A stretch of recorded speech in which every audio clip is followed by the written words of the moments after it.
आपकी आज की छोटी सी कहानी से दिन की शुरुआत करते हैं। हवस और भूख कहानी का टाइटल है। आप सभी की इच्छाओं को नमन करता हूँ। एक सेठ था और उस सेठ को, बहुत बड़ा सेठ था, उसको एक दिन बेचैनी हो गई। उसने कुछ कैलकुलेशंस करी, बुढ़ा हो रहा था। कैलकुलेशन करी कि मेरी जो कमाई है या मेरा जो एसेट है वो 7 पीढ़ी तक तो चल जाएंगे, इतना माल है मेरे पास, लेकिन 8वीं पीढ़ी भूखा मरेगी। अब वो बीमार हो गया। अब बीमार हो गया तो बड़ी टेंशन हुई। घर वालों बोले कि यार ये तो अच्छा कमाता है, इसको तो बचाओ। जगह जगह लेके गए, हॉस्पिटल्स में लेके गए, उनके टेस्ट वगैरह कराए तो उसमें कुछ नहीं आता। राठी साहब, कुछ नहीं आता सर। अब दवाइयाँ भी क्या देगा डॉक्टर, लेकिन उसको नींद ना आए, बेचैन रहे, परेशान रहे, बड़ा परेशान सा रहने लगा। तो उनको, जब वो परेशान हो गए, पूरा परिवार परेशान हो गया, तो उनको फिर एक संत कोई आ रहे थे, कहीं से गुजर के जा रहे थे, तो बोले जी जाके उस संत से मिल लो, उनको दिखा लो, हो सकता है ठीक हो जाए। क्योंकि हमारे हिंदुस्तान में एक कहावत है कि ना लगे दवाई तो लाख की ना लगे, और लगे तो धूल की चुटकी लग जाए। तो ये एक आधार रहा है, और संतों का एक बहुत बड़ा विश्वास रहा है। क्योंकि संतों के पास क्या है, धैर्य के हिसाब से वो यूनिक चीज़ बता देते हैं लोगों कि सॉल्यूशन बहुत छोटा होता है। किसी भी बड़ी समस्या का जो सॉल्यूशन होता है वो बहुत छोटा होता है। तो संतों पे इसलिए फेथ है, और वो बगैर पैसे का होता है। वहाँ कोई दवाई नहीं खानी, आपको कुछ नहीं खानी। तो बोले उस संत से भी मिल लेते हैं एक बार। अरे वो संत क्या करेगा, जब मैं इतने बड़े बड़े हॉस्पिटल्स में, वहाँ पे मशीनों ने टेस्ट किया है। बोले वो पैसे थोड़ी ले रहा है, वो फ्री में, उससे मिल लो एक बार। तो वो सेठ वहाँ से हिम्मत करके संत के पास चला गया। क्योंकि सबसे बड़ी बात यह है कि संत बैठा है पेड़ के नीचे, तो आप बेशक मर्सिडीज से आ रहे हो, आपको बैठना पड़ेगा उसके नीचे ही। तो ये ईगो भी कई बार संत के सामने जाने से आपको रोकती है। लेकिन अब वो अल्टीमेटली परेशान है तो उसको जाना पड़ा, तो वहाँ चला गया। संत ने कहा बताओ जी क्या दिक्कत है। तो उसने कहा साहब दिक्कत ये है कि मुझे नींद नहीं आती, बेचैनी रहती है, मैं परेशान रहता हूँ। तो संत क्या करता है, जड़ पे जाता है कि बेचैनी है क्यों। तो उसने कहा ठीक है आप 5 मिनट अंदर आओ। मतलब तो कुटिया वुटिया हो गई, वहाँ घुसे। पूछा दिक्कत क्या, कब से हुई। ऐसा फलाने दिन से हुई। उस दिन की दिनचर्या बताओ, उस दिन क्या किया। उसने कहा जी उस दिन मैंने पूरा हिसाब लगाया अपनी प्रॉपर्टी का, इतनी दुकानें हैं, इतना खेत हैं, इतनी सामान है मेरे पास, तो टोटल बैठा है इतना। अब 1 पीढ़ी का हमारा खर्चा है इतना, तो 7 पीढ़ी तो खा लेंगे, 8वीं पीढ़ी क्या करेगी, मुझे टेंशन इस चीज़ की है।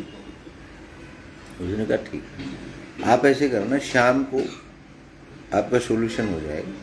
शाम को आप 5 किलो आटे की थैली लेके आ जाना मेरे पास, मैं आपका इलाज कर दूँगा। उसने कहा उससे क्या लेना देना। उसने कहा ले आना। बोला ठीक है। मान लो उसने 100 रुपये की एक थैली खरीदी, शाम को पहुंच गया महात्मा जी की कुटिया पे। तो महात्मा जी ने बोला कि आप फला गांव में चले जाओ, और फला घर है, झोंपड़ी है, उस झोंपड़ी में ये आटा दे आओ, आप ठीक हो जाओगे।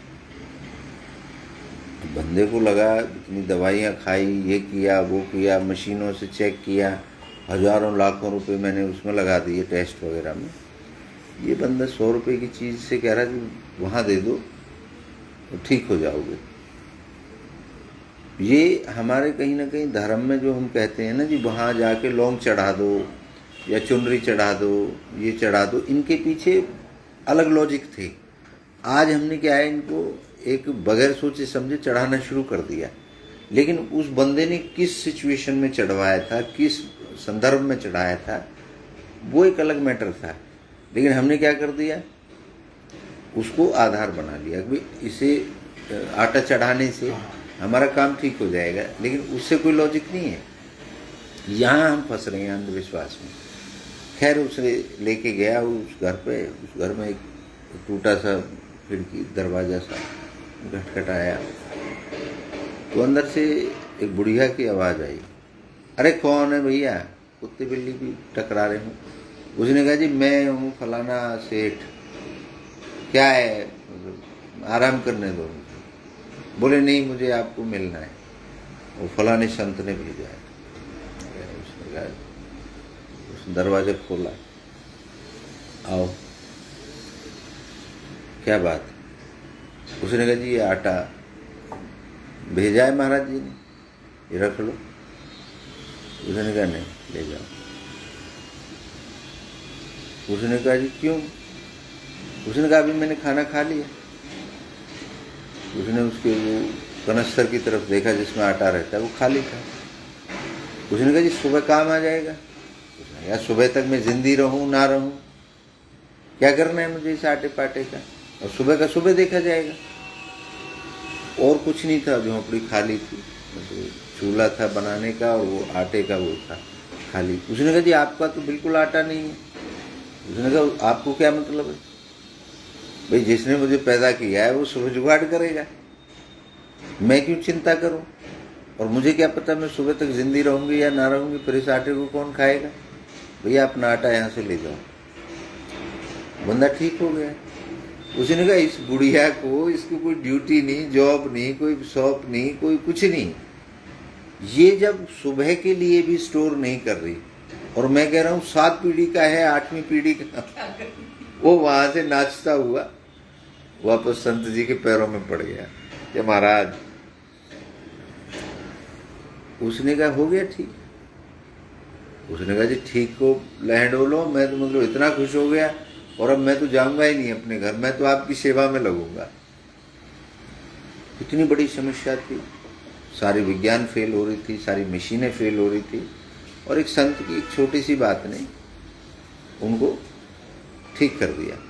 हमारे हिंदुस्तान के अंदर जो ज़्यादातर चीज़ें होती हैं, जो हम लोगों ने ना, जिसको अंधविश्वास, ऑर्थोडॉक्स, जितने भी शब्द कहें, वो सब अपनी अपनी जगह सब ठीक हैं। वो क्या है कि और एक कहानी मुझे याद आई। हमारे पहले अब तो शहर हो गए, पहले खेत होते थे, खेतों में किसान बेस्ड है, हमारे कृषि प्रधान देश है। तो किसान खुद अपना जाता था खेती करने, मतलब सुबह सुबह 4 बजे 3 बजे हल लेके, बैल लेके वो अपने वहाँ चला गया। तो उसकी जो बीवी होती थी वो बैलों के लिए मतलब चारा और आदमी के लिए खाना बना करके और फिर ले करके जाती थी। तो जो हल चलाता था वो फिर रेस्ट करता था, वो तो खाना खाता था, और बैलों को जो टोकरा होता था, बैल भी खाना खाते थे। तो उस दिन त्योहार था। त्योहार में हमारे यहाँ पकवान बनते थे, और पकवान में क्या पूरा मतलब मीठी पूरी और ये सब बना के, खीर वीर बना के वो औरत लेके जा रही थी। अब जब वो लेके जा रही थी तो उसको यूरिन लगा। तो अब यूरिन के लिए बाथरूम तो थे नहीं, खेती है। वो रास्ते के साथ में उसको टोकरी उसके सर पे है, उसमें चारा है पशुओं का, और उसके अंदर खाना रखा है उसका, आदमी का। अब वो बैठी, मतलब पहले तो वो अंडरवियर वगैरह तो नहीं होती थी, तो वो पेटीकोट या घाघरा होता था, तो वो घाघरा ऐसे किया और वहाँ साइड में करने लगी। अब किया तो जैसे वो ऐसे उठी ले करके, झुकता है ना आदमी आगे उठने के लिए, तो उसमें से जो खाना था आदमी का, उसमें से 2 पुए मतलब 2 पीस निकले और वो वहीं गिर गए। कहाँ? जहाँ उसने यूरिन किया है। अब पीछे से भी एक औरत आ रही है खेत पे जाने के लिए, वो भी अपना मेला ला रही है। उसने देखा कि इस बंदी ने कोई पूजा पाठ की है यहाँ पे, पूजा पाठ किए और पानी भी चढ़ाया है, और पानी के ऊपर उसने वो पूड़ी भी चढ़ाई है। अब उसने कहा कि ये तो कोई फ़ायदा उठाएगी, और इसने कोई टोटका कर दिया। अब टोटका कर दिया तो उसने बोला, वो तो चली गई अपना काम करके, उसने तो अपना काम किया, अब आगे बढ़ गई। उसने कहा ये कुछ करके गई है। उसने भी अपना वो उतारा, लोटे में पानी ले जाते थे पहले, क्योंकि खेतों पे नल वगैरह तो थे नहीं, वो लोटे में पानी भी होता था। उसने 2 पुए निकाले अपने उसमें से, वहाँ चढ़ाए और थोड़ा पानी चढ़ा दिया उसी जगह पे। वो दूसरा काम करके गई है और इसने उसको आस्था पे कन्वर्ट कर दिया। अब तीसरी औरत भी पीछे से आ रही थी, उसने भी देखा, उसने कहा यहाँ कोई ना कोई चीज़ है। उसने भी डाल दिए 2 पुए, और वो ऐसे करते करते वो बंदी अपने घर वाले को खाना खिलाया, उसको किया। जब वो वापस आई 2-3-4 घंटे में, फिर वो चारा वारा भी काटा और वो शाम के लिए अपना लेके आ रही है। वो वहाँ से जब वापस आ रही है तो यहाँ पे क्या है, वो आरती हो रही थी। मतलब वहाँ लोग बैठे थे 10-5 और गीत गा रहे थे, गाना गा रहे थे, और वहाँ पे जो आ रहा था वो पानी चढ़ाता था और 2 पुए रखता था वहाँ, और बढ़िया सा वहाँ एक मिट्टी विट्टी डाल के और बढ़िया बना के, और इधर गाने चल रहे हैं, वो ढोलक बजाई जा रही हैं। ये उस बंदी ने बोला, यहाँ क्या हो रहा है, यहाँ क्या हो रहा है? उसने कहा यहाँ आपको नहीं पता, इसकी तो बड़ी मान्यता है, जो इच्छा आपकी होती है वो पूरी हो जाती है, यहाँ पे सिर्फ पानी चढ़ाओ और 2 पुए डाल दो।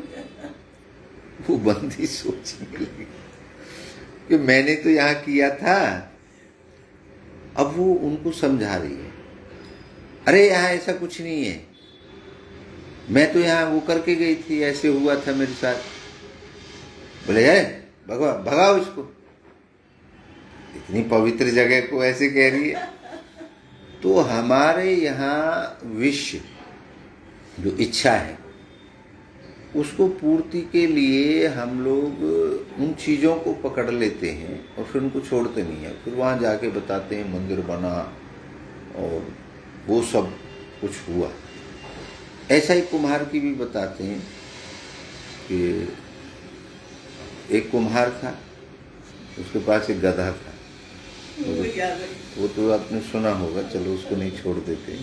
तो कहने का मेरा मतलब है, विष पूर्ति करने के लिए इस तरीके से हमारी मान्यताएं, धारणाएं बनती चलेगी। और आज का जो समय है, मनी का जो प्रभाव है वो हमेशा रहा। राजाओं के पास लड़ाइयाँ जो होती थी वो खजाने को लूटने के लिए, पावर के लिए रहती थी।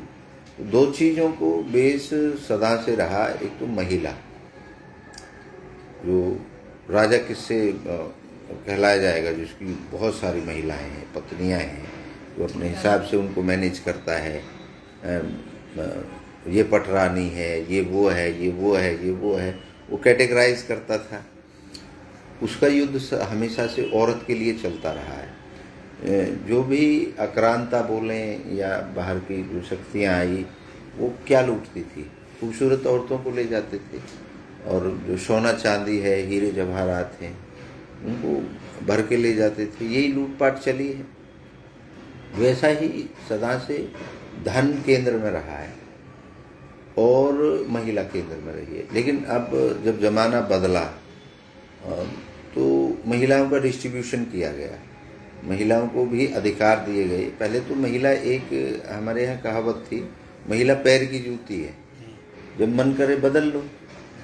लेकिन अब जब समय बदला, महिला को भी पावर का पता चला कि आपके बगैर दुनिया नहीं चल सकती। भाई मैं पैदा हुआ हूँ, चाहे मैं कितना ही दिमागदार हूँ, लेकिन मेरे पैदा करने की वे तो महिला ही है। तो जब महिला को इस चीज़ का धीरे धीरे करके ज्ञान हुआ, बोध हुआ, और फिर एजुकेशन दी गई, तो आज महिला अपने एक सम्मान के साथ जीती है, वो अपने अधिकार जानती है। और कोर्ट ने भी, मतलब जो कानूनों ने भी माना इस चीज़ को, भाई महिला में भी वो पावर है जो आदमी में नहीं है। क्योंकि जो जब बच्चा पैदा करती है महिला, उसको जो दर्द होता है वो इतने डेसिबल, मतलब जो भी पैमाना है इतना होता है। अगर आदमी को वो दर्द हो जाए तो आदमी मर जाए, और वो महिला उसको सहन करती है, बार बार खुश होकर करती है। भाई एक तो ये है कि जी एक बच्चा हो गया, अब जीवन में नहीं करूँगी, लेकिन वो अगले ही पल तैयार हो जाती है। उसको भूलने की ताकत भी है उसके पास, सहन करने की क्षमता है। और एक एक औरत का इतिहास ऐसा रहा है कि वो 20-20, 30-30 बच्चे भी उसने पैदा करे हैं, क्योंकि उसी दर्द से गुजरना पड़ता है हर बार उसको मौत से रूबरू होकर के निकलना पड़ता है। तो महिला की जो पावर है, महिला के अंदर जो चीज़ें हैं, लेकिन सबसे ज़्यादा बेवकूफ़ भी महिला ही बनी है। आज आप कहीं भी अंधविश्वास का जहाँ अड्डा है वहाँ पे सबसे ज़्यादा महिलाएं मिलेंगी आपको। महिला को तर्क नहीं चाहिए। महिला में और आदमी में, मतलब पुरुष में और औरत में एक बात है, भावनाओं से खेलते हैं। और जो बदमाश आदमी होता है वो उसकी भावनाओं से खेलता है, ठीक है। और आदमी क्या है, आदमी को तर्क चाहिए। अभी हम लोग यहाँ चर्चा कर रहे थे, देश के बारे में कर रहे थे, विदेश के बारे में कर रहे थे। महिला को मतलब नहीं है, महिला को है पड़ोस से मतलब। पड़ोसन ने कौन सा हार पहना है, पड़ोसन ने कौन सी ड्रेस लेके आई, कौन सी साड़ी पहनी है, पड़ोसन की दोस्त कौन है, उसे मतलब नहीं है अमेरिका से, उसे मतलब नहीं है मतलब आपका इकोनॉमी क्या कह रही है, आपके कह सकता हूँ आपके चैलेंज क्या है, उसका चैलेंज है उसकी पड़ोसन। तो महिला के बराबर शक्ति किसी में नहीं है अगर वो जग जाए तो। और महिला अगर बेवकूफ़ी पे आ जाए तो उससे बड़े अंधविश्वास की मतलब कह सकता हूँ खान कोई नहीं है। तो कहने का मेरा मतलब है कि हम विश्व पूर्ति के लिए सब लोग काम कर रहे हैं, इच्छाओं के लिए, लेकिन इच्छाओं को हमने उन ढर्रों को कभी नहीं खोजने की कोशिश की। अब बहुत लोग ये कहते हैं कि भैया कृष्ण जी सबकी मान्यता पूरी करते हैं। कोई सांवरिया कह रहा है, कोई खाटू श्याम कह रहा है, कोई नंदलाला कह रहा है, नंद का लाल है, कोई देवकी नंदन कह रहा है, मतलब हजारों नाम रख दिए। लेकिन अगर हम कृष्ण जी की लाइफ को कैलकुलेट करके देखें, 16,000 रानियां, औरतें नहा रही हैं, उसकी नदी से कपड़े लेके भागना। मैं किसी आस्था को ठेस नहीं पहुंचा रहा हूँ, मैं उस सच्चाई पे फोकस डालना चाह रहा हूँ। किसी की मतलब अब कल मुझे तो ज़्यादा पता नहीं, आप लोग बता रहे थे गाड़ी में कि 8 रानियाँ थी, ठीक है, 8 बीवियाँ थी। अरे भैया एक बीवी तो मैनेज हो नहीं रही, हम लोग भी तो इंसान ही हैं। नहीं वो तो भगवान थे। भगवान क्या जरूरत पड़ गई, सारा संसार भगवान का है। तो कोई भगवान नहीं था मेरे हिसाब से, सब अच्छे आदमी थे। जैसे आपने कल एक बात कही बहुत अच्छी, हो सकता है 100 साल बाद एक नेता को या किसी भी आदमी को वो भगवान बना के पूजें, तो इट्स प्योर बिजनेस, मैं समझता हूँ। तो बिजनेस, अब महात्मा बुद्ध ने उस समय एक फिलॉसफी दी, एक अलग सोचने का एक नज़रिया दिया लोगों को, जिस समय लोग अंधविश्वास में डूब रहे थे और धर्म को छोड़ रहे थे। जैसे और इस्लाम धर्म बना, क्रिश्चियन धर्म बना, सब इसमें से निकले हैं। लेकिन उनको वो चीज़ें फिलॉसफी पसंद नहीं आई, क्योंकि हमारे उसमें जो मैं समझता हूँ, वेदों की अगर बात करें, वो मंत्र से बोल रहा है, गड्ढे में आप बैठे हो भाई पूजा कर ले, मंत्र बोल, हवन कर। अब वो हवन से निकल थोड़ी रहा है बाहर। बुद्ध ने वहाँ दूसरा कंसेप्ट दिया कि भैया मैं हाथ नीचे कर रहा हूँ, अब मेरा हाथ पकड़ो, मत हवन के चक्कर में पड़ो, मत मंत्र बोलो और बाहर आ जाओ। बाहर आ जाओगे फिर सोचना क्या करना है। अब आपको कोई तकलीफ है, प्यास लगी है, भूख लगी है, अब गड्ढे में तो आपको कुछ नहीं मिल रहा है। तो वो फिलॉसफी बुद्ध ने दी, हेल्प की, और बताया कि अगर आपको शरीर में दर्द हो रहा है तो ये दर्द है, इस दर्द को ठीक करो। आपके बुढ़ापे में दर्द हो रहा है तो उसका देखो कि बुढ़ापे में हम दर्द को कैसे किल कर सकते हैं। वो है। अब आप ये कहो कि ना जी मरने के बाद में स्वर्ग मिलना चाहिए, चाहे अभी हम भूखे मर जाएं, मतलब आप परसों वहाँ रोटी खा लेना, अभी आपकी जान निकली जा रही है बगैर खाने के, तो बुद्ध ने कहा अभी खा लो ना भाई, ये जो माल रखा है आपके सामने, रबड़ी रखी है, नहीं जी इसको परसों खाएंगे, परसों, या रबड़ी भी नहीं है, परसों आपको रबड़ी मिलेगी, मिलेगी नहीं मिलेगी ये तो पता नहीं, इसका तो श्योरिटी नहीं है, लेकिन अभी जो छाछ रखी है या दूध रखा है उसको खा लो, खत्म करो, कल के कल देखी जाएगी। मरने के बाद किसने देखा है, क्या प्रूफ है? तो बुद्ध ने एक अलग कंसेप्ट दिया, लेकिन अभी लोगों ने उसको भी परंपरा बना लिया, उसको भी धर्म बना लिया, उसको भी एडॉप्ट कर लिया। तो हमारे धर्म के अंदर या हमारी सोच के अंदर एक अलग चीज़ है कि हम इजी वे चाहते हैं, खुद खोज करना नहीं चाहते। हम चाहते हैं कि भैया बुद्ध का ठीक सूट कर रहा है मेरे को, इस जगह पे बुद्ध को यूज़ कर लो, दूसरी जगह मुझे हवन सूट कर रहा है, मतलब एक जगह एक फिलॉसफी पे भी नहीं टिकते हम लोग, हम उसको भी फ्लक्चुएट करते रहते हैं। अब दर्शनों की मैं बात करूं तो 9 दर्शन हैं हमारे इसमें। चारवाक दर्शन को सबने गालियां दी, हेट कहा है, मतलब चारवाक दर्शन को जला दिया, चारवाक दर्शन को जला दिया। अब एविडेंस तो खत्म कर दिया आपने, जो दर्शन मूल था, लेकिन माल कहाँ से मिला है? चारवाक दर्शन था, इसका पता कैसे चला है? क्योंकि मैंने लिख दिया कि राठी साहब बड़े खराब आदमी थे, मैंने उनका जिक्र कर दिया अपनी किताब में। राठी साहब का जो मूल लाइफ का वो था वो तो जला दिया, लेकिन मैं लिखते लिखते ये लिख गया कि राठी साहब बहुत गंदे आदमी थे। अब वो एक आदमी ने पकड़ लिया यार ये राठी साहब कौन थे।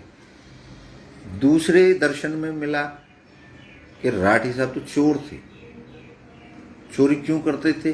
अरे एक बार ऐसा हुआ, वहाँ जा रहे थे और वहाँ पे उन्होंने रास्ते में मेरा पर्स चुरा लिया, वो जिक्र कर दिया यहाँ पे, हेट विलन के लिए।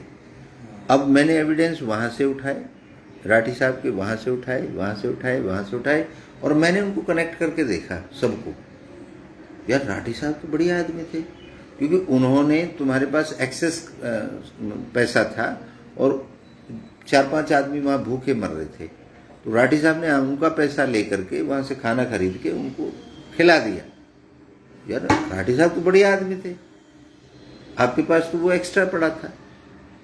तो ऐसे कनेक्ट करके चारवाक दर्शन को एक ने ले दे दी। अब जो ले दे दी, अब देखा कि यार हर आदमी तो चोर है, हर आदमी तो चुरा के ले जा रहा है, तो राठी साहब तो सुपर थे। फिर उन्होंने अपने जीवन से कनेक्ट करके देखा कि मैं भी तो चारवाक दर्शन ही यूज कर रहा हूँ, बेशक मैं उधर भगवान की बात कर रहा हूँ। क्योंकि चारवाक दर्शन क्या कहता है? मूल ये है, चारवाक दर्शन कहता है ये शरीर है, इसको स्वस्थ रखो, इसको स्वस्थ रखो, इस पे काम करो, इसको कंफर्ट दो, कंफर्ट दो, स्वस्थ रखो, कंफर्ट दो।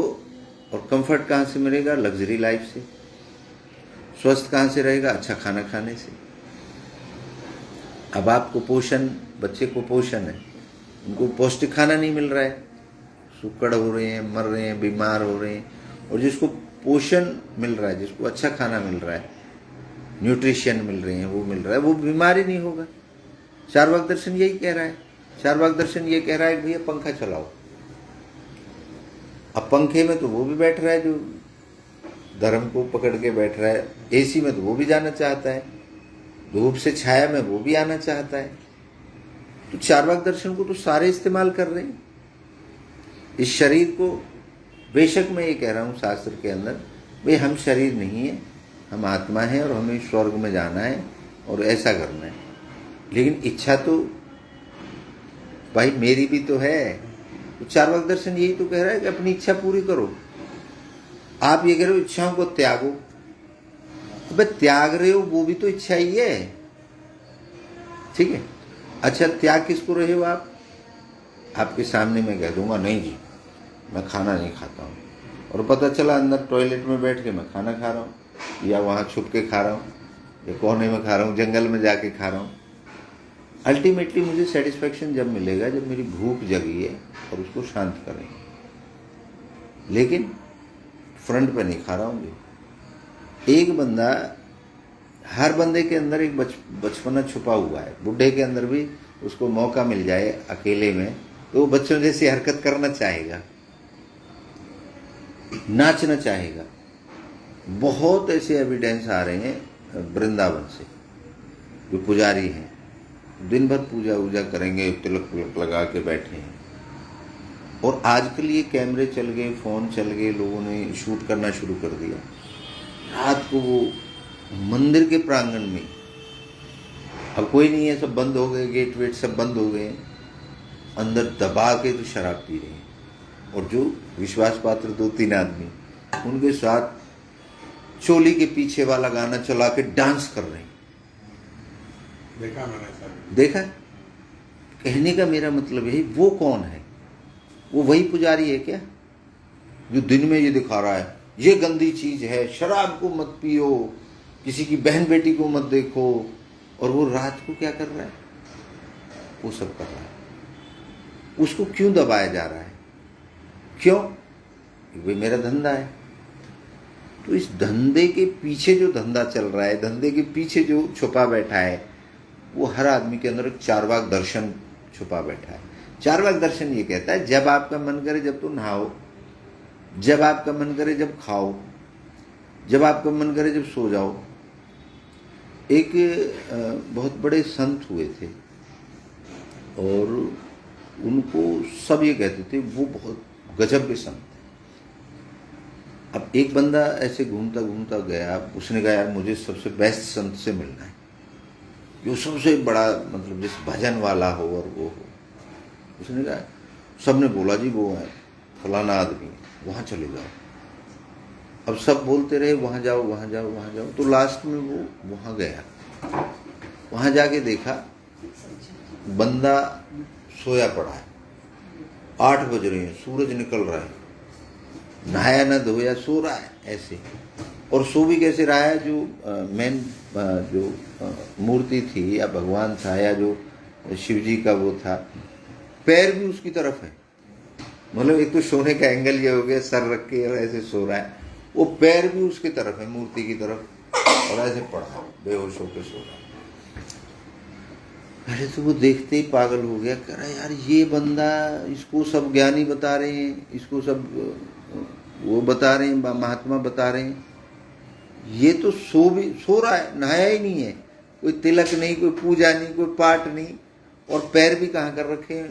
मूर्ति की तरफ। उसने उसको जाके जगाया कि जी नमस्कार, ये सब मुझे भजन करना, भक्ति चाहिए। उसने कहा करो भक्ति जैसे तुम्हें ठीक लगे। बोला जी सबने आपके लिए बोला है कि आप ही जानते हो सबसे बढ़िया। तो उसने कहा मैं जानता हूँ, मुझे तो नहीं पता। तो आप कैसे करते हो? उसने कहा जब मन करता है, जब भूख लगती है खाना खा लेता हूँ, जब मन करता है जब सो जाता हूँ, यही भजन है। अरे ये कौन सा भजन है जी? वो तो ऐसे करता है जी, आग के सामने बैठा रहता है, हवन करता है, सुबह 4 बजे नहाता है, ये करता है। कह रहा भाई तू वैसा ही कर ले, मेरी भक्ति तो यही है, जब मेरा मन किया मैं नाचूंगा, मेरा मन किया मैं खाऊंगा, मेरा मन किया मैं पीऊंगा, मेरा मन किया मैं सोऊंगा, मेरा तो भजन यही है। वो बोला ये कोई भजन थोड़ी हुआ, ये तो पशु भी करता है। उसने कहा तू पशु ही तो है प्रकृति के नजदीक सबसे ज्यादा, हम तो है ही नहीं, हम तो है ही नहीं नजदीक, हम तो हो ही नहीं सकते नजदीक। तो बोला जी फिर क्या है? उसने कहा आपने तो भगवान के तरफ पैर रखे हुए हैं। उसने कहा तो हटा दो, आपको ऐसा लग रहा है इधर भगवान है, पैर हटा दो। उस बंदे ने उसके पैर पकड़े और वो खिसकाया, इधर घुमा दिया जैसे पकड़ के पैर, तो पूरा मंदिर ऐसे घूम गया। अब वो कह रहा भगवान की मूर्ति तो फिर पैरों के सामने आ गई। तो फिर वो परेशान हो गया, फिर घुमाया तो वो सारा मंदिर ऐसे घूमता रहा, लेकिन पैर उसके हमेशा उसके सामने ही रहे। बोला जी ये क्या? उसने कहा बेवकूफ़ आदमी, ये मूर्ति से हटा दिया पैर, तो इधर भी कोई मूर्ति होगी, कहीं तो होगी, इधर भी होगी, इधर भी होगी। और जब भगवान कण कण में है तो किस कण की तरफ पैर करोगे? वही भगवान की तरफ ही कर रहे हो। उस कण की वजह से ही हम जिंदे हैं। तो भगवान कहाँ है कहाँ नहीं है ये तुम्हें क्या पता? हो सकता है जहां तुम शिट कर रहे हो उसके नीचे भगवान ही तो बैठा है, उस पर वो कर रहे हो आप। तो इस कैलकुलेशन में लगे कि मैं अभी कृष्ण जी के बारे में एक मैंने पढ़ा था, जब महाभारत हुआ था तो कर्ण ने ये कहा था कि मुझे क्या मांगो भाई, क्या मांगते हो? वो कृष्ण जी से बोले कि मुझे ऐसी जगह मेरा अंतिम संस्कार करना जहाँ पे आज तक किसी का हुआ ही ना है। अब वो मर गया। अब कृष्ण जी के लिए चैलेंज था कि भैया ऐसी जगह ढूंढो जहाँ पे किसी का आज तक दाह संस्कार हुआ ही नहीं। बताते हैं कि पूरी पृथ्वी देखी, कहीं ना कहीं किसी ना किसी का दाह संस्कार हुआ है। अब हुआ है तो फिर कहाँ करें, उससे प्रॉमिस किया है। तो ऐसा बताते हैं कि सुई की नोक के बराबर पूरी पृथ्वी पे एक कहीं जगह मिली, सुई की नोक होती है, और फिर उन्होंने वो सुई की नोक रखी ऐसे करके, और फिर अपनी हथेली ऊपर रखी, और हथेली पे फिर उनको मतलब वो जलाया गया। मतलब इतनी जगह नहीं है। अब हम ये कहें कि ये जगह शुद्ध है और वहाँ तो ग्रेवयार्ड है, तो ग्रेवयार्ड कभी यहाँ भी तो रहा होगा। ऐसे मुझे एक बुद्ध की कहानी भी याद आई चलते चलते। एक महिला थी, वो विधवा हो गई, उसको एक ही बच्चा था। अब जो वो बच्चा था अब जवान हो गया और वो मर गया। अब विधवा हो गई बचपन, मतलब जब वो बच्चा छोटा था, और उसी बच्चे पे आधार रह के तो उससे बहुत प्यार करती थी। एक माँ करेगी अपने बच्चे से प्यार, वो बहुत प्यार करती थी। और अब वो मर गया, अब वो पागल जैसी हो गई। भाई मेरा बेटा कैसे मर सकता है? मैं तो लाइफ ही इसके ऊपर मैंने पूरी रखी है, ये तो बड़ा होगा, ये फिर शादी होगी, इसके बच्चे होंगे, मैं दादी बनूंगी वगैरह वगैरह, पूरा एक लाइफ का वो बना के रखती है। अब वो कह रही है मर गया तो अब तो कुछ होगा ही नहीं, आगे तो सब खत्म हो गया। वो पागल जैसी हो गई। लोग आए, पड़ोस से आए, रिश्तेदार आए कि भाई इसको अब जलाना है, ये तो मिट्टी हो गया, इसको ठिकाने लगाएंगे। वो किसी को हाथ ना लगाने दे, ना मेरा बेटा जिंदा होगा, मरेगा तो मर ही नहीं सकता, ये मर गया तो मेरे पास क्या है फिर। अब वो उस तरीके की हरकत करने लगी और उसको लाश को किसी को हाथ ना लगाने दी। 2 दिन हो गए, उसमें से बदबू आने लगी लाश में से। लोग बड़े परेशान हुए कि यार इसका क्या सोल्यूशन करें। सब लोग बैठे, विचार किया, तो फिर बुद्ध कहीं से निकल के आ रहे थे, इसी गांव से क्रॉस कर रहे थे। तो सब विद्वानों को बुलाया, सबने, सिर्फ कोई हुआ ही नहीं उसका। तो फिर वो बोले कि चलो ऐसे करते हैं, भाई बुद्ध है सबसे सॉलिड, वो कोई ना कोई सोल्यूशन निकाल सकता है।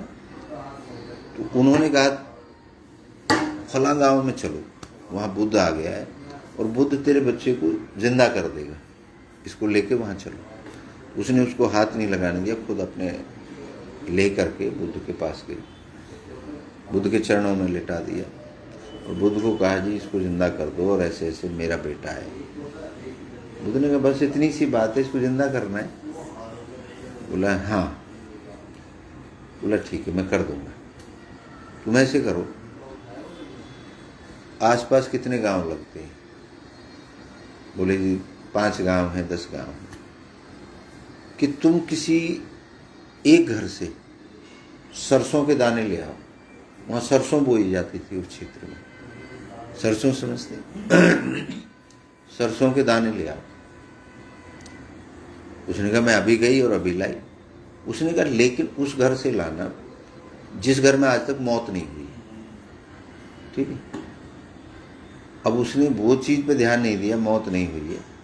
उसने कहा सरसों के दाने तो किसी भी घर में मिलेंगे, मैं लेके आ जाऊंगी। कि सरसों के दाने लिया, मैं इस पर डालूंगा, ये जिंदा हो जाए, खड़ा हो जाएगा। अब वो एक घर गई कि जी मुझे सरसों के दाने दे दो।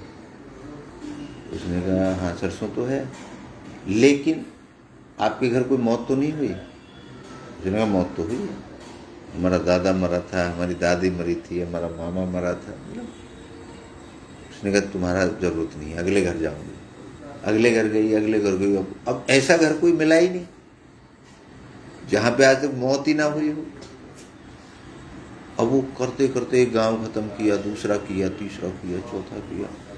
धीरे धीरे करके उसकी बात समझ में आ गई, ये तो दुनिया का नियम है, जो आया है वो जाएगा, कोई आगे जाएगा, कोई पीछे जाएगा। तो वो वहीं से नाचने लगी, गाने लगी कि मेरा बेटा तो जिंदा हो गया।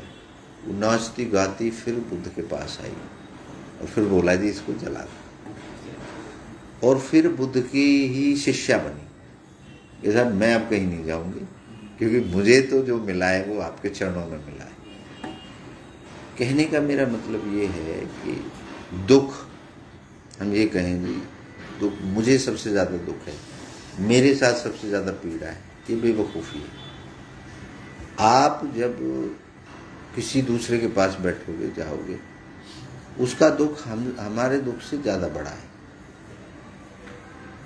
एक आध दुख के रूप अलग हो सकते हैं। गरीब आदमी को, जिसके पास 100 रुपया नहीं है, उसको 100 रुपये कमाने का दुख है, 100 रुपये प्राप्त करने का दुख है। लेकिन एक बंदा ऐसा है जिसके पास अरबों पड़े हैं, वो दुख नहीं है, पता चला कि उसकी औलाद ही नहीं है, उसको दूसरा दुख है।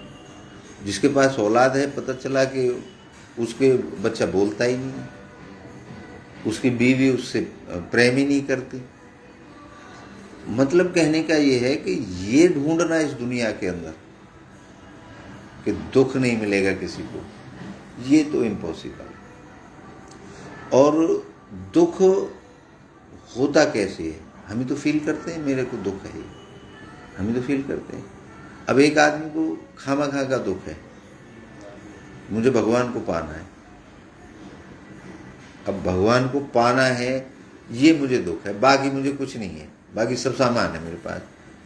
अब इस भगवान को पाना है, ये एक पहेली है, अनसुलझी पहेली है। बहुत लोग कह के गए कि मैं भगवान को पाना, पहले तो एग्जिस्ट करता है भगवान, नहीं करता है। एग्जिस्ट जो नहीं करता उसको आप पाना चाहते हो, तो आपका दुख कैसे निवारण हो जाएगा? तो सबसे पहली हमें जिंदगी को समझना है। अब एक प्रश्न है कि मैं 100 की स्पीड से गाड़ी चलाता हूँ, मेरे फलाने भक्त की उम्र कितनी है?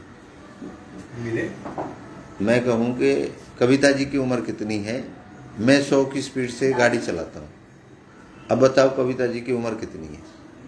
तो इसमें कोई मैथमेटिक्स कैलकुलेट होगा? नहीं होगा। अब हम ऐसे ही ढूंढ रहे हैं, मतलब जिनका कोई आज तक फॉर्मूला ही नहीं बना। अब भगवान को हम ढूंढ रहे हैं, स्वर्ग को हम ढूंढ रहे हैं, कल्पनाएं कर रहे हैं स्वर्ग में। अब एक वो धर्म में कह रहे हैं जी वो 72 हूरें मिलेंगी, जन कितनी मिलेंगी आप ऐसे कर दोगे तो। अब यहाँ तो वो शादी हो नहीं रही बेचारे की, ना कोई प्रेमिका मिल रही, यहाँ तो वो क्राइसिस है। और वहाँ पे वो उम्मीद कर रहा है कि मरने के बाद, अब भैया मरने के बाद तो कुछ है ही नहीं। तो लोगों को क्या है, इस तरीके से ब्लैकमेल किया जा रहा है। ये ब्लैकमेल ही तो हो गया। अब हमें कह दिया जी आप दान करो, राठी साहब आप ये फ्लैट दान कर दो मुझे, मैं एक तपस्वी संत हूँ, और आपको ऐसे 100 गुना बड़ा बंगलो मिल जाएगा मरने के बाद। बोले जी यही तो मेरे पास मकान है, ये मैं आपको दे दूँ। अब मैं कहाँ रहूँगा? कहीं भी सड़क पर रहो, दुख झेलो, कष्ट भुगतो, लेकिन स्वर्ग में मिल जाएगा आपको। क्यों भैया? तू ही दान कर देना अपना माल। भाई महात्मा जी आप ही दान कर दो अपना जो माल टाल है यार, मैं तो स्वर्ग में तुम ही ले लेना कई गुना, भैया मैं मौज कर लूँगा इधर। अब ये त्यागो, हमारे जो धार्मिक लोग हैं कथा वथा करते हैं, पता नहीं क्या क्या करते हैं। वो कहते हैं जी दान दिए धन ना घटे कहे गए दास कबीर। ऐसे ऐसे श्लोक लाते हैं। चिड़ी चोंच भर ले गई नदी ना घटियो नीर, और दान दिए धन ना घटे कहे गए दास कबीर। अब दास कबीर की बात करें तो वो खुद दान देते थे। खुद कैसे देते थे? वो जुलाहे थे और वो कपड़ा बुनते थे। अब आपने सूत दे दिया, कपड़ा बुना उसने, उसकी मजदूरी दे दी आपको, 1 रुपया 2 रुपया 2 आना 4 आना दे दिया। लेकिन उनके पास एक वो था कि वो गाते रहते थे, बनाते रहते थे, तो लोग उनके भजन सुनने, दोहे सुनने बैठ जाते थे। अब बैठ गए तो अब खाना, दोपहर का खाने का टाइम हो गया। अब उनको इतना रस है, उनको अपना घर और खाना ही याद नहीं है। इधर कबीर के लिए खाना बन रहा है। अब कबीर खाना थोड़ी खाएगा अकेला, 200 लोग बैठे हैं, 100 लोग 50 लोग बैठे हैं, तो वो अपनी बीवी को कहेंगे जी वो सबके लिए खाना बनाओ, ये सब लोग खाएंगे। अब कमाई आपकी 98 और खर्चा रुपया कहाँ से आएगा? तो बीवी कभी ये नहीं कहती थी कि वो सामान नहीं है। बीवी क्या है, यहाँ से पीछे दरवाजे से निकल के और दुकानदार से लेके आएगी, उधार ला रही है।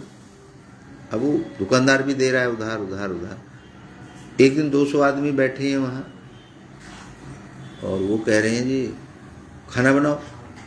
अब वो कैसे कहे जी आपके पास तो माल ही नहीं है किचन में, पहले माल तो ले आओ। नहीं कहेगी। वो वहाँ से निकली पीछे से और दुकानदार के पास गई जिससे सामान लाती थी। दुकानदार ने बोला भाई ख़त्म, बस पहले उधार देते नहीं हो और अब फिर आगे लेने के लिए भागो यहाँ से। उसने कहा जी इज्जत की बात है और ऐसे कबीर साहब ने कह दिया है और मैं क्या करूँ बताओ। उसने कहा ठीक है, मैं सारा माफ़ कर दूँगा, आज रात को आ जाना। कबीर की बीवी सुंदर रही होगी, क्योंकि कबीर खुद इतने सुंदर बातें करते थे, तो अगर नहीं भी सुंदर रही होगी शारीरिक तो उनके साथ रह के बन गई होगी। तो उस लाला की जो टारगेट था वो ये था कि आज रात को मेरे साथ सोना है तुझे। अब उसने कहा ऑप्शन कोई है नहीं। उसने कहा ठीक है अभी सामान दे दो, आज रात को मैं आ जाऊँगा। कितने बजे आओगे? 8 बजे आ जाना, मैं दुकान सेट करके नहा धो के सेट हो जाऊँगा, तो आ जा। बोली ठीक। वो खाना ले जाके खाना वाना बनाया, काम ख़त्म किया, नहा धो के तैयार हो गई, उसको वहाँ जाना है। कबीर ने देखा ये तो नहा धो के तैयार बैठी है, बारिश होने लगी बहुत तेज। कबीर ने कहा कहीं जाना है? उसने कहा हाँ। कहाँ? बोले वो दुकानदार है और ऐसे ऐसे है, उसका पैसा हो रहा है, उसने कहा आज रात को मेरे साथ सो जाना, मैं सारी उधारी ख़त्म कर दूंगा और आज का जो खाना का भी गया वो भी नहीं लूँगा। उसने कहा बात तो ठीक है।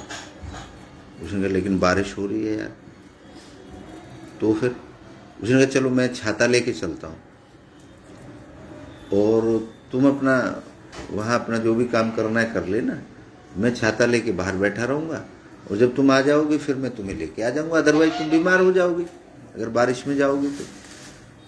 उसने कहा हाँ ये बात तो है। वो छाता लेके कबीर साहब उसके साथ साथ जा रहे हैं। तो अब वो लाला भी असमंजस में है, यार बारिश हो रही है, वो बंदी तो आएगी नहीं यार। लेकिन जब वो दरवाज़ा खटखटाया गया तो उसने कहा यार ये तो चमत्कार हो गया, मैं तो सोच रहा था आज तो आएगी नहीं क्योंकि बारिश हो रही है बहुत तेज। तो उसने कहा हाँ आ गई, आ जा। कबीर साहब ने दरवाजे पे छोड़ के और उसने कहा मैं इस झोंपड़े में बैठा हूँ सामने, 3 टप्पड़ जो भी पड़ा है, जब तुम आ जाओगे तो फिर मैं तुम्हें लेके चलूँगा। अब वो लाला पहले तो घबरा गया, यार ये बंदी आई गई, ये आई गई। तो चलो वो नॉर्मल किया अपने आप को, हाँ चलो हो गया। बोला बाहर तो इतनी बारिश हो रही है और तुम सूखी हो, ये क्या हो गया?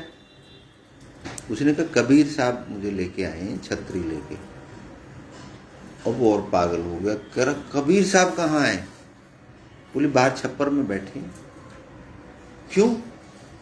बोले तुम अपना काम करके आ जाओ और फिर मैं, बारिश तो रुकेगी नहीं, और फिर मैं तुम्हें लेके घर चलूँगा। वो पागल हो गया बंदा, उसके पैरों में पड़ गया, कबीर साहब के पैरों में जाके पड़ गया। कह रहा क्या बनता है यार, ये दान। यहां कबीर साहब ने वो चीज बोली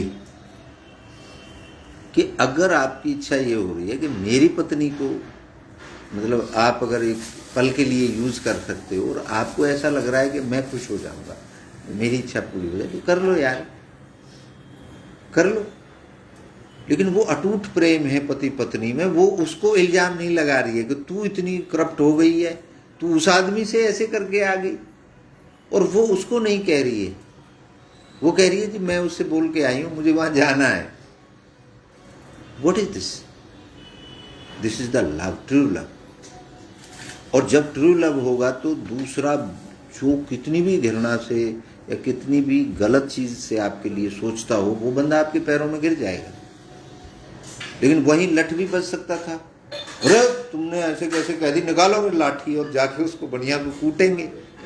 लेकिन कूटते ही बनिया कह देता भैया मेरा पैसा दे दो, साले मैंने क्या गलत कह दिया। लेकिन वहाँ वो पैरों में कब आ जाता, वो पैरों में आ गया। उसने कहा भैया धन्य है आपको, और जीवन में जितना भी माल जाए मेरे यहाँ से जाएगा, मैं दान दूंगा, मैं चलाऊंगा आपका मैश। वो दान है। वो किस लिए दान है? वो दूसरे को दिया जा रहा है। हमारे लोग क्या कर रहे हैं? 5 स्टार होटल बना रहे हैं, कथावाचक दान ले ले करके। कोई चश्मे लगा रहा है 1 करोड़ के, 1 लाख के, कोई यॉट में घूम रहा है, कोई जहाज खरीद रहा है। किसके पैसे से? तो 10 रुपये अपने बच्चों के फीस में से बचा के आपके यहाँ चढ़ा रहा है। तो दिस इज द नॉनसेंस। मैं ये कहता हूँ आप किसी की हेल्प करिए, आपके पेट से बच जाता है तो, और उसमें कोई अगर देता है तो फाइन, उसको बेनिफिट हो रहा है, जो भी दुआ लग रही है, कुछ लग रही है। लेकिन हम लोग क्या कर रहे हैं? हम कलेक्शन कर रहे हैं और किसी को दे तो रहे नहीं है। 2 फोटो खिंचा लेंगे जी, किसी दो को पूड़ी पकड़ाते हुए फोटो खिंचा लिया, और देखो जी हमारा लंगर चल रहा है, हम इतने 1000 लोगों को खाना खिला रहे हैं। क्या वास्तव में खिला रहे हैं? अगर हम वास्तव में खिला रहे हैं, देखो जी हम भगवान की कथा सुनाते हैं, पैसा नहीं लेते किसी से। आपकी फीस 1-1 करोड़ रुपये, वो फीस भी ले रहे हो, दान भी ले रहे हो, और फिर क्या कर रहे हो जी? वहाँ 10 एकड़ ज़मीन खरीद ली, अब उसमें हमारा प्रोजेक्ट आ रहा है। तो दान के जो अभी ट्रस्टों के अंदर दान का सिस्टम बदल गया है, वो टैक्स बचाने के लिए वहाँ दे रहे हैं जी, वहाँ भी सौदा हो रहा है। मेरे पास है ट्रस्ट, कई ट्रस्ट हैं मेरे पास, और मेरे पास बहुत ऑफर आते हैं कि महाराज जी हम आपकी ट्रस्ट में पैसा देना चाहते हैं। मैंने कहा कोई प्रोजेक्ट होगा उसमें दे देना आप। बोले जी वो आप हमें कितना वापस दोगे?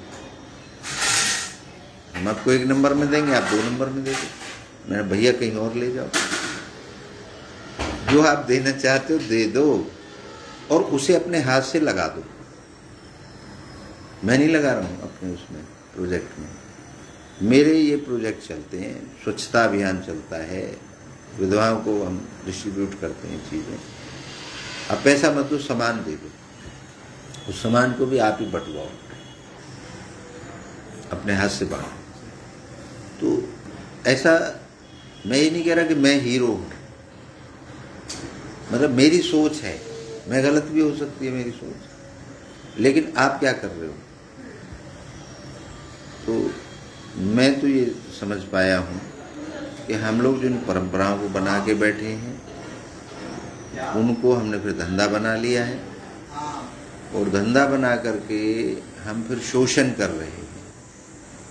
और शोषण का जो भी सामान है, जो भी पैसा है, वो आपकी कहीं ना कहीं यहाँ बुद्धि, इजी मनी हमेशा आपको बीमार करेगी, साइड इफेक्ट होंगे। आप ठीक हो, आप ठीक है, अपने जीवन काट सकते हो, तो आपके आने वाली जनरेशन खत्म हो जाएगी, वो निठल्ली बन जाएगी। और मैंने एक वो अभी परसों परले दिन एक कहानी सुनाई थी, श्रम, मेहनत। अगर मेहनत करना हम भूल जाएंगे, जैसे उसमें एक पात्र था, एक दादा पोते कुएं से बाल्टियों से पानी निकाल रहे थे। तो एक आदमी जब वहाँ से निकला तो उसने कहा, बेवकूफ़ हो दोनों दादा, इस पोते को और तू खराब कर रहा है। उसने कहा क्यों? उसने कहा आजकल तो वो जानवर रहट चल गए हैं, वो चलते हैं और पानी निकाल के बाहर डाल देते हैं, आप बाल्टियों से क्यों खींच रहे हो? भाई बैल भी बंध रहे हैं आपके पास और रहट भी लगा हुआ है, फिर आप इस बच्चे से और खुद क्यों निकाल रहे हो? तो उस किसान ने, उस दादा ने एक बहुत खूबसूरत बात कही कि मैं भी जिंदा रहना चाहता हूँ श्रम करके, और मैं अपने पोते को भी श्रम सिखा रहा हूँ। कंफर्ट तो कभी हो जाओ। तो हम लोग ज़्यादातर राठी साहब कंफर्ट के लिए भाग रहे हैं कि मैं किस तरीके से कंफर्ट हूँ। मैंने उसमें एक बहुत खूबसूरत कहानी बताई थी, उसको पढ़ी है, कि आने वाले समय में एक बहुत बड़े राइटर थे यूरोप के, उन्होंने लिखा था कि मजाकिया अंदाज में एक लेटर लिखा था कि लोग प्रेम भी नौकरों से कराएंगे, ऐसा समय आएगा। और आज मुझे वो चीज़ सब सत्य होती नज़र आ रही है, क्योंकि आप सबसे ज़्यादा जो प्रेम करते हैं वो परमात्मा से करते हैं, प्रभु से करते हैं। और परमात्मा से जो पूजा कराते हैं आप, वो पैसा दे के कराते हैं, एक नौकर से कराते हैं। वो नौकर ही है जिसको आप आचार्य बुला रहे हैं, जो कह रहे हैं जी हवन कर दो, मंत्र बोल दो, इसका पूजा कर दो। अगर आप रियल में भगवान को प्राप्त करना चाहते हैं, जो भी है, मैं नहीं उसमें जाना चाहता, उसकी पूजा करना चाहते हैं तो खुद करें ना, खुद कनेक्शन बनेगा ना अपने दिल से, उसके दिल का, जहाँ भी जो जिसमें भी करना चाहते हो। आपने बीच में नौकर ला दिया, कितनी फीस है जी? 2100 रुपये लूँगा जी, चलो जी मंत्र बोलो मेरे लिए, हवन करो, और मेरी जो भी बात है उस तक पहुँचा दो। तो आप अपनी बात उस तक नहीं पहुंचा पा रहे। तो जब आप सबसे प्रिय चीज़ आपकी भगवान है, कोई ताकत है जिसने आपको पैदा किया है, तो एक दिन बीवी को भी आप नौकर कर दोगे, यार मेरे लिए प्यार कर दे थोड़ा सा उससे, और ये तनख्वाह है तेरी, वो प्यार कर लेगा। अब आप कहोगे यार मैं एक बच्चा पैदा और करके दे दे मेरे को, यार मेरे पास तो टाइम नहीं है, आप ऐसे करो, मैंने 10 दिन का टूर बना दिया है स्वागरात का, आप जाओ, ये तनख्वाह है आपकी, मेरी बीवी को लेकर स्वागरात बना के आ जाओ। तो ये जो मजाकिया उनका अंदाज था, ये कहीं ना कहीं आज, क्योंकि आदमी अपनी बीवी को लेके गाड़ी से या कहीं जाना भी नहीं चाह रहा, वो कह रहा है नौकर ले जाएगा, ड्राइवर ले जाएगा। और फिर ऐसे केस नज़र आ रहे हैं कि वो उनकी बीवी ड्राइवर के साथ भाग गई। मतलब कहने का कि वो जो मजाकिया अंदाज में उस राइटर ने जो लिखा था, और ये सैकड़ों साल पहले लिखा था, ये अभी की बात नहीं है। मैंने उनकी वो किताब पढ़ी और उसमें मैंने वो पढ़ा, और वो फिर हाईलाइट कर रखा था लेखक ने, और उसमें लिखा था कि मजाकिया अंदाज में उन्होंने लिखा। लेकिन कहीं ना कहीं वो आज नज़र आ रहा है, श्रम लगती है हर चीज़ में, प्यार करने में, प्रेम करने में, और उसको मतलब ले जाने में, लाने में, हर चीज़ में श्रम लगता है। और आदमी श्रम से अपने आप को बचा रहा है, छुड़ा रहा है। तो ये कहीं ना कहीं घातक है।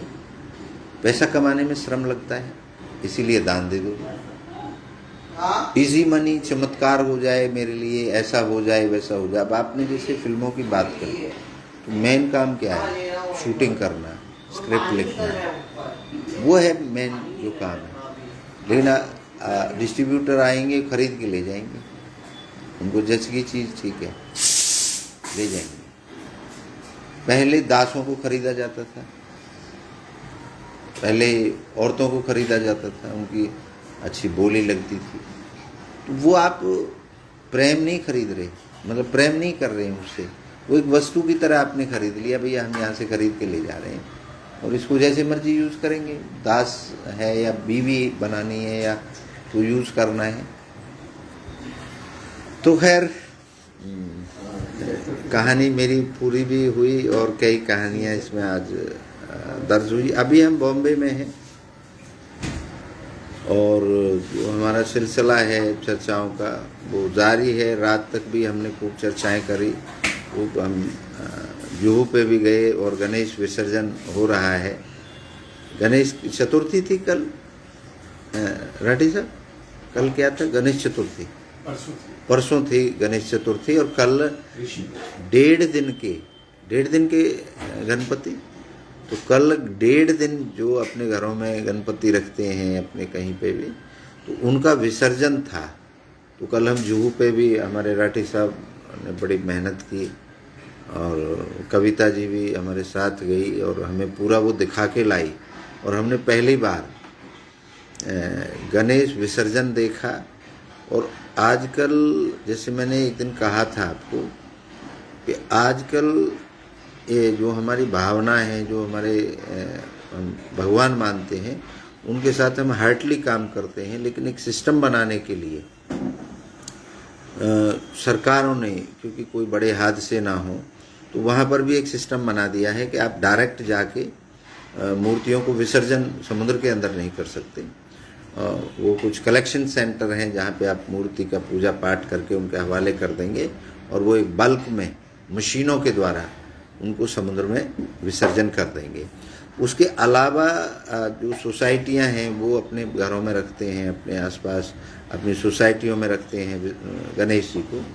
तो उनके यहाँ पौंड बना दिए हैं उन्होंने, और पौंड्स के अंदर आप जो छोटी मूर्तियां हैं, जो what you call that, 5 feet से कम की, 5 फीट से कम की जो मूर्तियां हैं, उनको वहाँ विसर्जन कर देते हैं आप। और फिर वो वहाँ से कलेक्ट करके, है ना, फिर वहाँ पौंड से कलेक्ट करके उसको ले जाके फिर समुद्र में अपना मतलब विसर्जन करते हैं। तो ये क्राउड ना हो, किनारे पे कोई बड़ा हादसा ना हो, बड़ी भीड़ ना हो। बता रहे थे हमारे मराठी साहब कि वहाँ पे कलेक्शन सेंटर जिस दिन फाइनल होगा उस दिन वहाँ पे गवर्नमेंट के द्वारा, यहाँ की जो म्यूनसिपल कॉरपोरेशन है उसके द्वारा वहाँ पे काउंटर्स लगा दिए जाएंगे।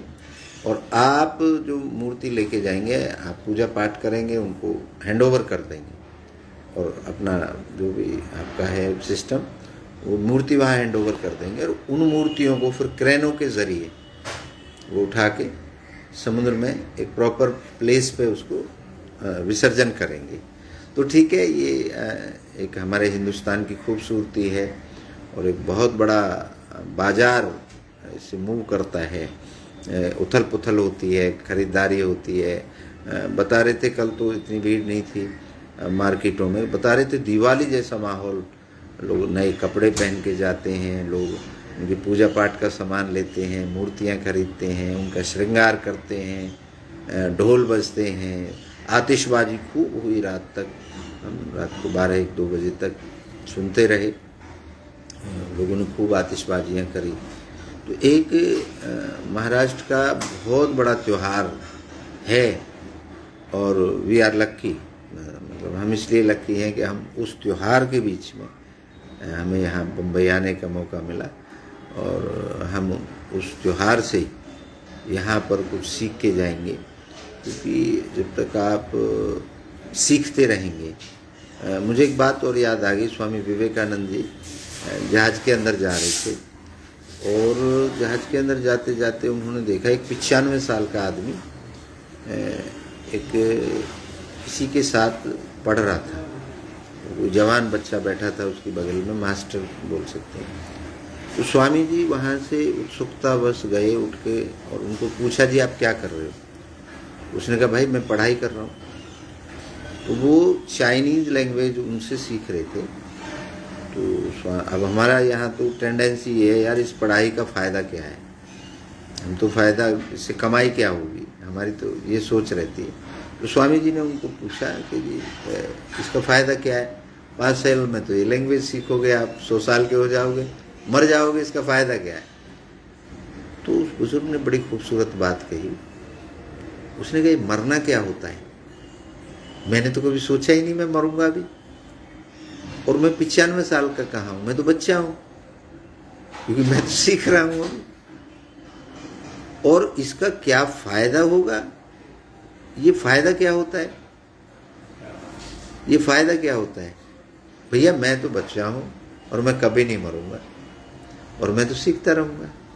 तो ये सीखने वाली जो परिस्थिति है, अगर आप सीखने वाली परिस्थिति में रहोगे ना तो आप बुढ़े हो सकते और ना आप मर सकते। मरता ही आदमी वो है, या मरने की उम्मीद वो करता है, याद वो करता है कि मरता भी है आदमी जिसके पास कोई काम नहीं होता। जिसके पास काम है उसको तो मरने की फुर्सत नहीं है। लोग कहते हैं ना, भाई मेरे पास तो इतना काम है, मुझे तो मरने की भी फुर्सत नहीं है। तो आप लर्निंग फेस में जब तक रहेंगे, सीखने की फेस में रहेंगे, क्योंकि इस दुनिया में इतनी चीज़ें हैं सीखने को, आप कभी कंप्लीट हो ही नहीं सकते। हो सकते हैं तो हमेशा हमने अपने बचपन को जिंदा रखना है। अगर मौज करनी है तो मन में आ रही है नहाना है तो बारिश में नहाओ। मन में आ रही है, बचपन में जैसे सोचते थे भाई मुझे तो नाचने का मन कर रहा है तो नाचने लग जाओ, रोड के ऊपर लग जाओ, क्या फ़र्क पड़ रहा है। लेकिन हमने क्या कर रखा है, अपने आप की बाउंड्रियाँ बना ली। भाई मेरा स्टैंडर्ड है, ये सूट पहनूंगा, इसके नीचे मैं पहनूंगा तो मेरा ये बाल मेरे सफ़ेद नज़र नहीं आने चाहिए, इनको काला करूँगा, मूंछ ऐसे होनी चाहिए, वैसे होनी चाहिए। अरे वैसे ही आप टाइम वेस्ट कर रहे हो भाई, सो के इतना टाइम निकल रहा है आपका, जाम में फंस रहे हो, मतलब कितना आपका टाइम खराब हो रहा है। सीख तो रहे नहीं हो आप। अब रोज़ जाम में फंस रहे हो, रोज़ जाम में फंस रहे हो। एक दिन सीख लिया जाम में फंसने का, दोबारा फंसो ही दूसरा ऑप्शन ढूंढ लो। लेकिन नहीं, हमें क्या है, भीड़ में मज़ा आता है। जहाँ भीड़ होगी वहाँ हमें लगेगा कि यहाँ कुछ मिलेगा। लेकिन जितने भी फिलोसफर हुए हैं, जितने भी विचारक हुए हैं, वो कभी भीड़ में नहीं बैठ के हुए, कोई देख दृष्टा बन के हुए, सीख करके हुए हैं। तभी तो महसूस करता है। भीड़ में तो आप बच रहे हो, ये कर रहे हो, वहाँ तो अपने लिए दिमाग जा ही नहीं पाता उस पॉइंट तक। तो आज का मैं संदेश यही दूंगा कि आप हमेशा अपने बचपन को जिंदा रखिए, सीखते रहिए। सीखना जिस दिन आप बंद कर दोगे, नदी का पानी अगर कहीं गड्ढे में रुक जाता है तो गड्ढे का पानी तो सड़ जाएगा, लेकिन नदी का पानी कभी नहीं सड़ता, ना वो गंदा होता, वो हमेशा बहता रहता है। तो बहता जो रहेगा, चलता जो रहेगा, वो कभी भी बदबू नहीं आएगी उससे। हाँ, रुकने के बाद बदबू आएगी। तो आपने रुकना नहीं है, जीवन में चलते रहना है। और भैया हम तो ये जो विद्वानों की बातें सुन रहे हैं, पढ़ रहे हैं, समझ रहे हैं, यही चीज़ें बता रही हैं, इंडिकेट कर रही हैं हमें कि हमें रुकना नहीं है। और हम तो रुक नहीं रहे, आप रुक रहे हैं, आपकी मर्जी है। हम तो अपनी इच्छा की पूर्ति के लिए निरंतर चल रहे हैं। आज नहीं तो कल, कल नहीं तो परसों, परसों नहीं तो परले दिन हमारी तो इच्छा पूरी होगी। आपकी होगी नहीं होगी ये आप जानो। चलिए, अगर कोई बात ऐसी रही हो जो आपको अच्छी लगे तो आप एडॉप्ट कर सकते हैं, और अगर ख़राब है सारी बातें तो आप छोड़ दीजिए, आप मानिए मत। क्योंकि मैं कोई गुरु नहीं हूँ, मैं आपका मित्र हूँ। और मित्र की कोई बात अच्छी लगे तो देख सकते हो, ख़राब लगे तो मुझे बता सकते हो कि ये बात आपने ख़राब कही है। तो कमेंट्स करें, बताएं अपनी बात, डरें नहीं। मैं तैयार हूँ आपकी बातों का जवाब देने के लिए। और अभी हम बम्बई हैं और आई होप कि कई दिन बम्बई रहेंगे, क्योंकि किसी बात को लेके हम यहाँ आए हैं। कुछ लोगों से मुलाकात करनी है, कुछ जानना है, कुछ नया सीखना है। तो मिलते हैं, फिर दूसरी मुलाकात करेंगे। आज टाइम हुआ तो आज, नहीं तो कल। आप सभी की इच्छाओं को एक बार पुनः नमन करता हूँ। आप सबकी जय हो।